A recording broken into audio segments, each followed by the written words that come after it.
Material escolhido: plástico. Características do plástico.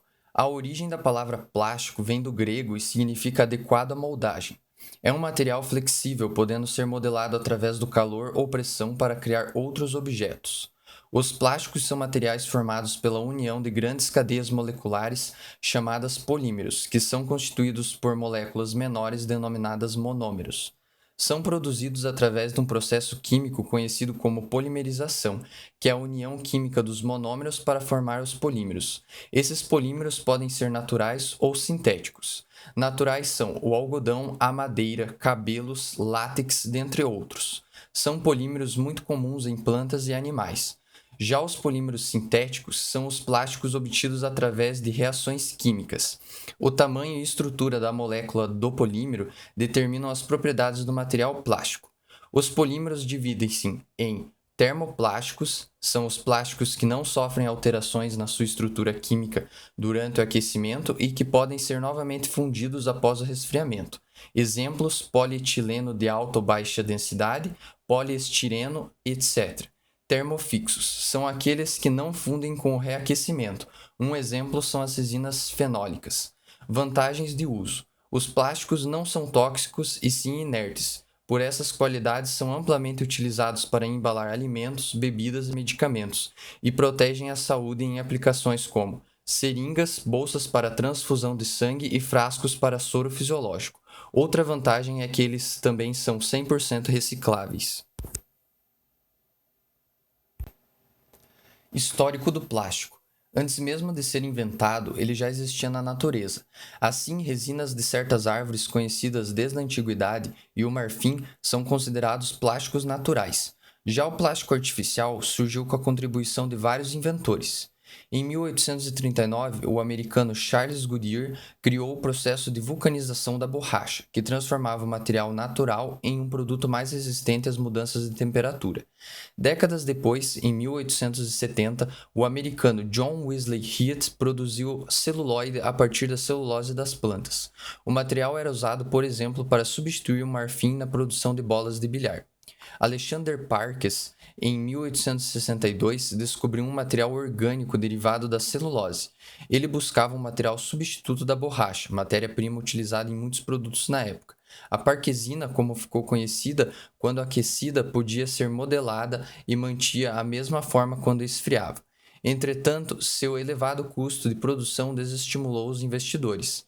Mas a verdadeira revolução ocorreu em 1907, quando o químico belga Leo Baekeland criou o primeiro plástico totalmente sintético e comercialmente viável, o baquelite. Começou então a era dos plásticos modernos, feitos à base de petróleo, carvão e gás natural. A chave desse novo processo foi a polimerização, que consiste em juntar, a partir de diversas reações químicas, várias moléculas menores em uma grande, que não se quebra facilmente e dá ao material maior durabilidade. Desde então, centenas de plásticos ou polímeros foram criados pelas empresas petroquímicas para as mais diferentes utilidades, como o poliéster, o PVC, o nylon, o teflon e o silicone. Para criá-la, Baekeland dedicou-se a desenvolver um aparato que permitia controlar as variações do calor e da pressão na combinação de suas substâncias. Esses eram os grandes desafios para se fabricar uma resina plástica. Atualmente, já existem plásticos produzidos até mesmo a partir de matérias-primas renováveis, como é o caso do chamado plástico verde, feito da cana-de-açúcar. A produção de plástico começa com um processo de destilação e refinaria de petróleo, que consiste na separação do crudo em grupos mais leves, denominados frações. Cada fração é uma mistura de cadeias de hidrocarbonetos, que diferem em termos de tamanho e estrutura molecular. A fração utilizada na fabricação de plásticos é a nafta. Os dois processos principais na produção são denominados de polimerização e policondensação. Em um reator de polimerização, monômeros como o etileno e o propileno agregam-se para formarem longas cadeias poliméricas através de reações de adição.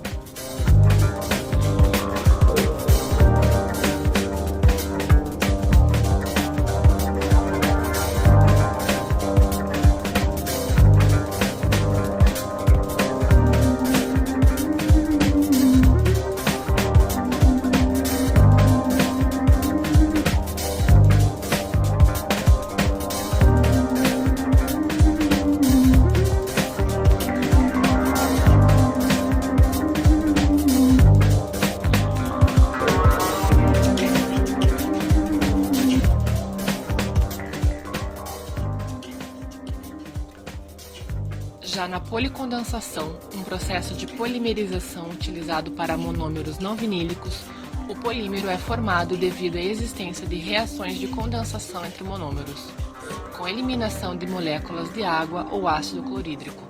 Cada polímero pode obter diferentes propriedades conforme os tipos de monômeros básicos utilizados.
Os plásticos são divididos em dois grupos, os termoplásticos e os termofixos. Os termoplásticos são formados por cadeias polímeras que estabelecem ligações intramoleculares não covalentes entre as cadeias. Ao serem aquecidas, estas ligações tornam-se fracas e o polímero pode ser moldado, estabelecendo novamente essas ligações quando arrefecidos. Já os termofixos não alteram sua rigidez com o aumento da temperatura. No seu processo de fabricação a quente ou a temperatura ambiente, solidificam formando sua estrutura sólida e estável, por adições de agentes químicos, tornando sua forma final do molde e não podendo ser novamente moldado com o aquecimento do mesmo, pois sua estrutura em altas temperaturas se decompõe. But scientists discovered something else. If they used a type of resin in which chains of molecules became linked with one another, like this, they got a different kind of plastic. With more and more heat, more and more links appeared between the chains. These acted as braces or tie rods, making the chains rigid and inseparable. You can't soften and remold anything made from this kind of resin. Once it is set for good. This is called a thermosetting plastic, like your telephone receiver or an ashtray, for example. Heat won't affect it.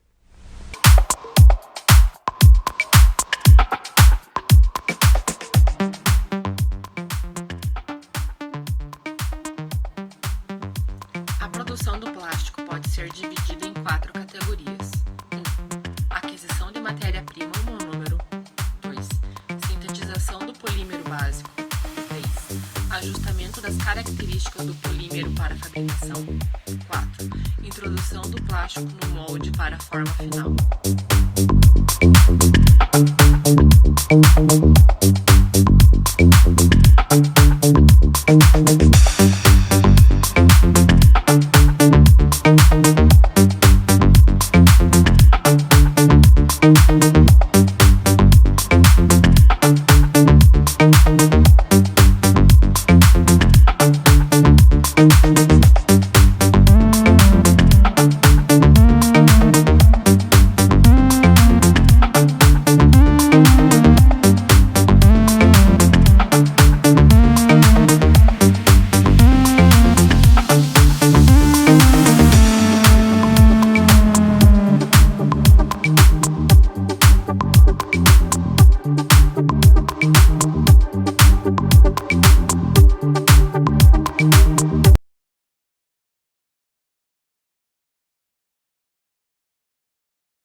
Bom, primeiramente vou falar sobre os tipos de plásticos e os exemplos de aplicação desses plásticos hoje em dia.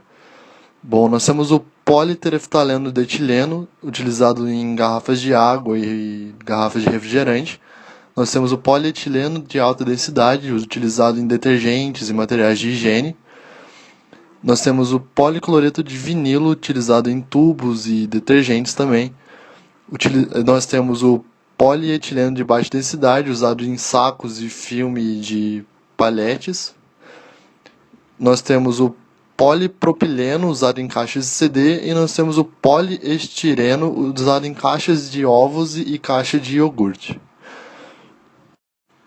Falando sobre o custo de produção desses tipos de plástico, o plástico em si ele tem o custo de produção extremamente baixo, visando os outros materiais, assim, por causa que o plástico ele é reciclável e ele é muito mais fácil de modelar. Aplicações. Ao se tratar de termoplásticos, o tipo mais utilizado é o PET, polietileno tereftalato. É utilizado em grande escala para a produção de garrafas de refrigerantes, produtos de limpeza, produtos farmacêuticos, entre outros. Devido às suas propriedades termoplásticas, isto é, pode ser reprocessado diversas vezes pelo mesmo ou por outro processo de transformação. Há também o PEAD, polietileno de alta densidade. Também muito produzido devido às suas qualidades, como a sua grande durabilidade, estanqueidade, resistência à corrosão e ductibilidade. É muito utilizado em embalagem para cosméticos, produtos químicos e de limpeza, tubos para líquidos e gás, tanques de combustível para veículos, entre outros. Já o PVC, policloreto de vinila, é utilizado com muita frequência para produções de tubos e conexões de água e esgoto. Usado também para frascos de água mineral, calçados, encampamento de cabos elétricos, equipamento médico-cirúrgicos e também para esquadrias e revestimentos. Devido à sua durabilidade e resistência contra intempéries e agentes externos. PEBD, polietileno de baixa densidade. É utilizado principalmente na produção de filmes termocontroláveis, como caixas para garrafas de refrigerante, fios de cabos de televisão e telefone, sacarias industriais, filmes de uso geral, tubos de irrigação, mangueiras e embalagens flexíveis em geral. Polipropileno. Devido à sua facilidade de modelagem e baixo custo, o polipropileno é muito utilizado para embalagens flexíveis, cadeiras plásticas, brinquedos, copos plásticos, embalagens e recipientes para alimentos, remédios e produtos químicos. É utilizada também para tampas em geral, como tampas para bebidas carbonatadas como água e refrigerantes. É usado também como seringas de injeção, material hospitalar esterilizável e também utilizados como peças automotivas, como para-choques, pedais, carcaças de bateria, interior de estofos, lanternas, entre outros. Poliestireno. Entre as diversas aplicações, na sua forma expandida, é muito utilizado e voltado para a indústria de embalagens, tendo como objetivo de proteger as mercadorias no seu meio de locomoção. No campo do isolamento térmico, tradicionalmente usada como garrafas, copos e caixas térmicas. Vem ganhando também destaque aplicações em diferentes segmentos da engenharia civil, como isolamento térmico e acústico de ambientes, e também como processo construtivo, objetivando mais agilidade da construção, tendo como qualidades o baixo peso e o baixo custo de produção. Copolímero de etileno e acetato de vinila, EVA. É conhecido principalmente na fabricação de calçados, colas, adesivos, peças técnicas, fios e cabos. Também é utilizado grandemente para materiais e brinquedos escolares infantis. Poliuretano. Os produtos de poliuretano têm muitos usos. De 3/4 do consumo global de poliuretano são em forma de espumas, com os tipos flexível e rígido. Em ambos os casos, a espuma está geralmente escondida por trás de outros materiais. As espumas rígidas estão dentro de paredes metálicas ou plásticas da maioria dos refrigeradores e freezers, ou atrás de paredes de alvenaria, caso sejam usadas como isolamento térmico na construção civil. É utilizado também para revestir dutos e tubulações de ares condicionados.